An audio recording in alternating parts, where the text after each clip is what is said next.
How to Harbour Master today? Well, it's your ship. Make yourself at home on board. We actually developed these low wash catamarans with Incat Crowther and RDM, and like you come up the harbour there, regardless of the weather, and you sit back like you're in your lounge room and I just go along and there's no noise, it's just really quiet. People just think, you know, they're going along there and looking out at the beautiful scenery, and I can't believe it.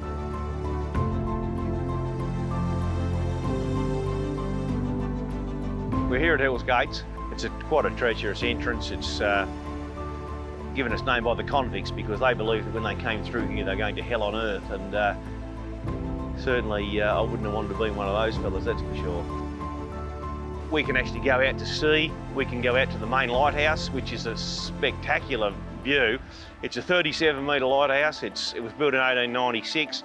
It's visible for about 13 nautical miles of a night, and it's 57 metres off the water. It's an amazing sight.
Sarah Island was a penal settlement for the convicts that reoffended as a second sentence, and it was established only for 12 years. Within a few years it had a reputation of being the worst, the most harsh, the most bloody of all the secondary penal settlements. 1825, 240 men received 10,000 lashes. That's an extraordinarily high punishment rate, isn't it? In fact, by 1825 the island is in a state of revolt. But also at the same time they were starting to create an industrial shipyard, and by the end of the settlement they were building enormous numbers of very good quality ships here on Sarah Island. While David Hoy is here, he builds 96 ships and boats in 5 years. That's one coming off the slips every 3 weeks. Isn't that extraordinary? And you can't do that without the cooperation of the men. That changed the reputation of the place. So it started as a place of fear, dread and bloodiness, and ended up as a place of education, industry and trade.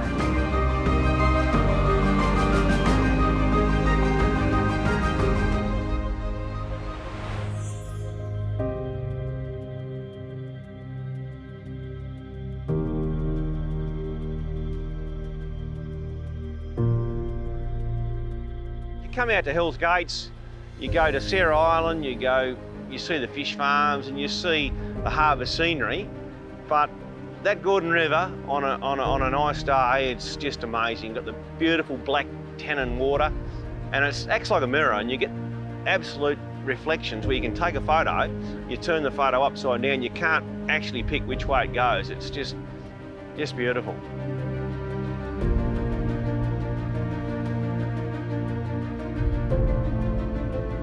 Gordon is something that can get into your blood, there's no doubt about that. It's such a quiet, relaxing place.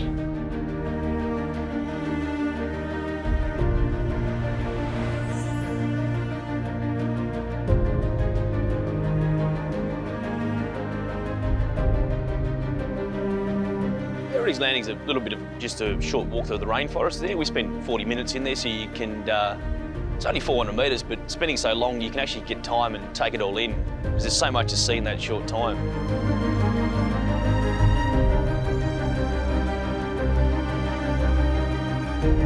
You see a variety of trees, but mostly the hue and pine in there, and people are just blown away by the growth rates of it. You know, that tree itself can grow at 0.4 a year. They look at a tree that could be 600 mil across, you know, it's only just over half a metre, and they'll think it's a 20-year-old tree, but that tree is, you know, 500 years old, 600 years old, and they just can't, they're blown away by the how slow it grows.